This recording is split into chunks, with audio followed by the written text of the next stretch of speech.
I want to welcome our audience to this L.E.A.R.N podcast. It is in these podcasts that L.E.A.R.N wants you to meet experts that can help you in your work as school leaders or perhaps partners in the education landscape. The topic for this podcast is learning environments with a special focus on fractals, and our guest is Cyndie Goss, Senior Director of Education Segment at Mohawk Group. On the L.E.A.R.N website, you will find on the research page under the COE of Sustainability and the element of learning environments, research in this area being discussed today, along with potential resources to access. Cyndie, I want to welcome you to the L.E.A.R.N podcast. It's good to have you here to speak with us about this important topic. Now, I know you have an extensive research and work background in the area of learning environments, especially in the impact on the physical environment on learning with fractal research. Would you please share with the audience some of that background and experience? Sure, David. Thanks so much for having me. Good afternoon, everyone. So as David mentioned, I'm Cyndie Goss, and I work with the Mohawk Group. We are the leading commercial flooring company in the United States and globally. And I'm privileged to head up our education segment strategy department for Mohawk. And the past few years, especially with the pandemic, there's been a lot of trends that have emerged in education. And we have renewed our focus as a company around student social emotional well-being within the learning environment. Student and staff health is more important than ever. We've talked about that a lot when we've talked about indoor air quality, but what we've done at Mohawk and what my team's really been working on is how can we impact student and staff health? How can we impact stress reduction in a learning space with a floor? Other than the wall, the floor is the largest surface in any room, any space, any building. And so what can we do to help make an impact with that space in learning environments? That's really fascinating, frankly, Cyndie. It's not something that occurs to people naturally. They don't think about that space as having an impact on the learning environment. But your organization has been deeply involved in this kind of work for a long time. And I know you've done extensive research and studied a lot of this. We can't cover all of that research in this podcast. Obviously, that's too much in a 15-minute period. But what is out there about fractals that you think would be important for people to understand? So Mohawk partnered with Dr. Richard Taylor out of the University of Oregon, who has spent his life's work to dedicate his time and research to fractals. What is a fractal? And when I think about a fractal, what it is if you imagine yourself outside in nature and you look at a tree and you focus in on the largest branch of the tree, then you focus in on a branch that pulls away from it, and then a smaller branch and a smaller branch, all the way down to a twig. You naturally relax in nature. Your stress reduces in nature. And so studying and understanding the natural patterns and that dimension of multiplication of smaller increase or decrease in pattern produces a stress reducing sensation within your own body. So we can take this research and these wonderful resource partners that we have at Mohawk Group to work with us to collaborate around product design that can be used in the educational space to help reduce this quality of stress, especially in a post-pandemic world where we're talking a lot, not just about our physical health and air quality, but we're talking about social emotional health of the students in that space.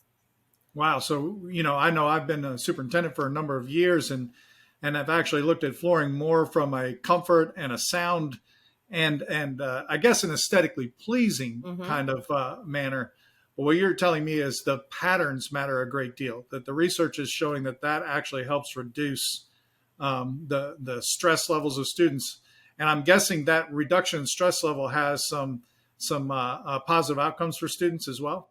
It does. And that's really where our research is headed and where we're trying to get through case studies as well out there in the market is by using these type of products in your space and mirroring the same foundation of what these type of repetition of fractal means in a space will let you to apply that to the wall, will let you apply that same kind of theory to your ceiling, et cetera, because if we can just do the floor, we're getting there, but that's not the whole picture. And a lot of, as you've worked with in the past, a lot of really great architecture firms are out there talking about the same thing, understanding color, understanding pattern and texture. And a lot of theories are emerging around, calming blues contribute to calming minds. Grassy greens can reduce stress. Earthy browns can bring peace.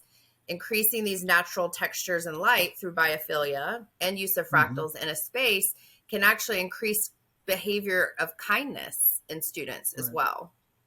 Well, I'm guessing a lot of our older spaces have limitations in terms of access to outdoor kind of visuals, if you will. So the fractals would be even more important in those spaces to produce something that can't be produced with windows. Absolutely. And we're talking about it today from a flooring standpoint, but I know there's a lot of industry partners out there within ceilings, within furniture, within wall partitions, et cetera, that are all kind of getting behind the science of fractal research and biophilic design. So it can be used in those spaces that have those antique buildings that we know, can't be replaced for another 10, 20 years. So it's Right. available for all different levels of building age. That is amazing research and very exciting, frankly. But so, in your experience, if a district wanted to engage in this work, what are some of the kind of predictable positive outcomes they would want to make certain they communicated to their internal and external communities? What would be those things that you think would be important for them? I think it's great as a district to engage with your district architect or with the architecture of record, the firm that you partner with for your district's work, and just talk about their expertise also in this research and what they're seeing and learning. A lot of it is built around less is more.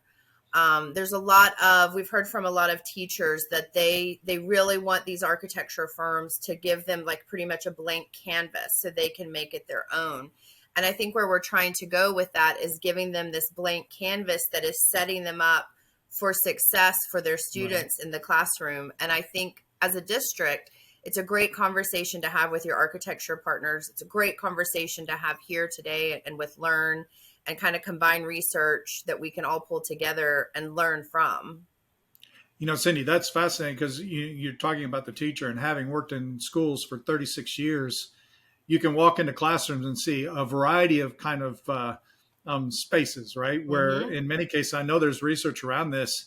We're not talking about it today, where you can actually overwhelm the student with so much in the room, so Yes, much in terms of things that are causing them to trigger in different ways, right? So this research is actually, what it sounds to me you're saying is you want to take this research, working with your architects and the teacher, and create some frames of operation that people need to think about what goes on a wall, what goes on a floor, and how that interaction matters to the student. Would that be fair to absolutely. say? There are some studies that are recently out that talked about stress and anxiety in students being up 20-30% post pandemic. And as you mentioned, when you're looking around mental health, you're thinking around, zones for students to decompress, for them to be able to cope because maybe they're overstimulated, right? And every Mm-hmm. student learns in a different environment. So as you said, certain classrooms have a lot going on. Certain classrooms are a little more neutral, I would say, in their Yeah. approach. And so I think it's a great conversation to have. We're really happy to be part of the conversation because I think this is how we take what's always been considered as education and it's like formal institution to the next level of really Right. learning and understanding the way our students learn. Right. And how that brain responds to patterns that are in front of them, right? It's really important. Absolutely. And so what I'm hearing from you is a predictable positive outcome here is, one, you're elevating the understanding of this within your community, but two, you're also, once implemented, creating outcomes for students that de-stresses them in a lot of ways. So that's really good information. Now, like anything else, there are potential implementation barriers. In your experience, what is the biggest implementation barriers districts would want to be aware of if they were to go down this path of really talking about fractals and how the environment impacts student stress and behaviors? I think, it's a conversation around having all the stakeholders at the table.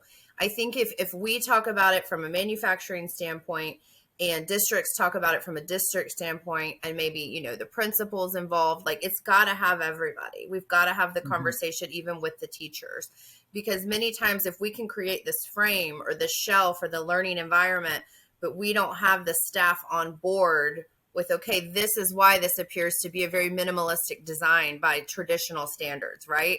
Like if Right. everybody's not involved in that conversation, then all the pre-planning and work that's gone into it may be lost with wall explosions of fantastic, learning material that's been out there for decades. So I But think it's, the yeah, biggest hurdle is kind of saying everybody needs to join hands here and have this conversation and understand this is what the research that's gone in.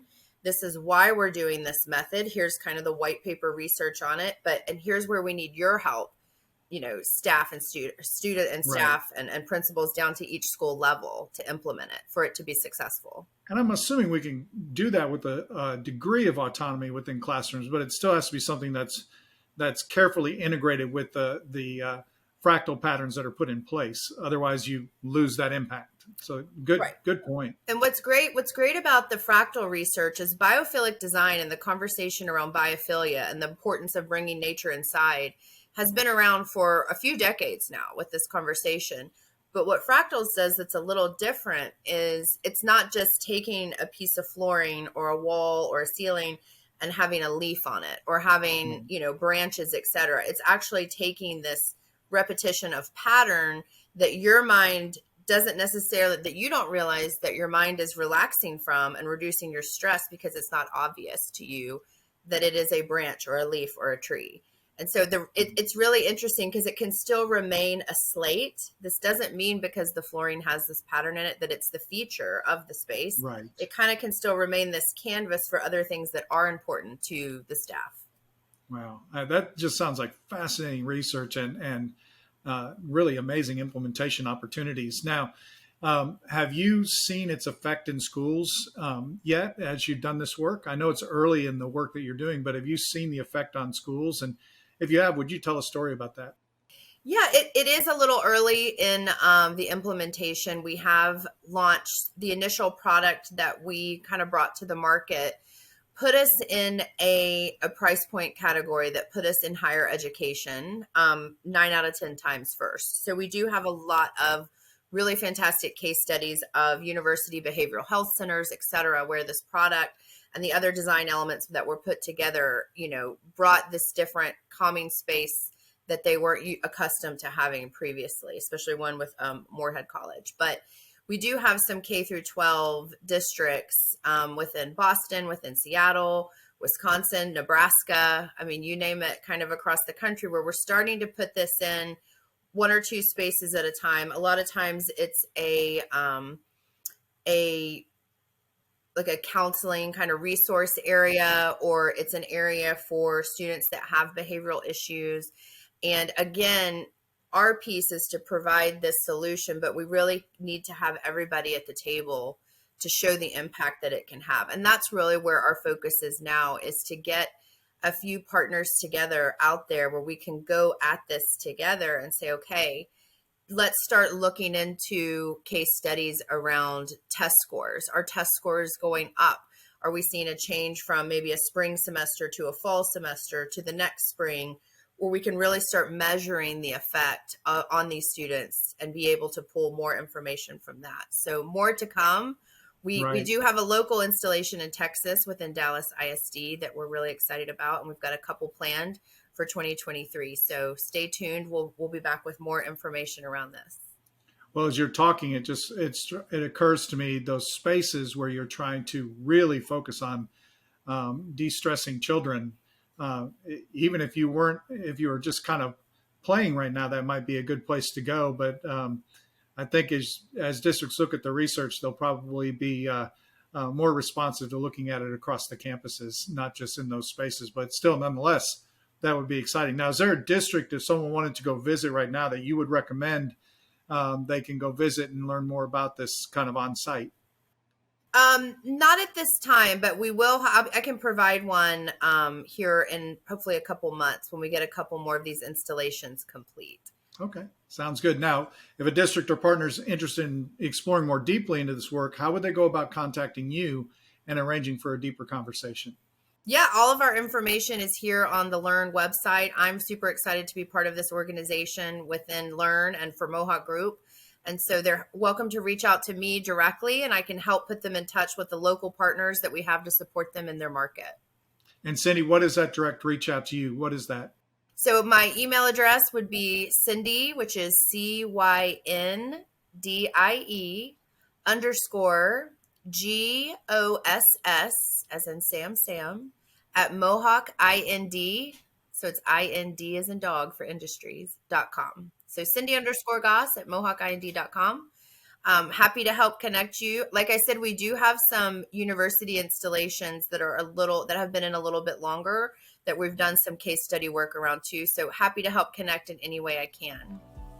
I appreciate that. Thank you so much, Cyndie, for being a part of the important work of supporting our students in schools. And thank you for your participation in a L.E.A.R.N. podcast.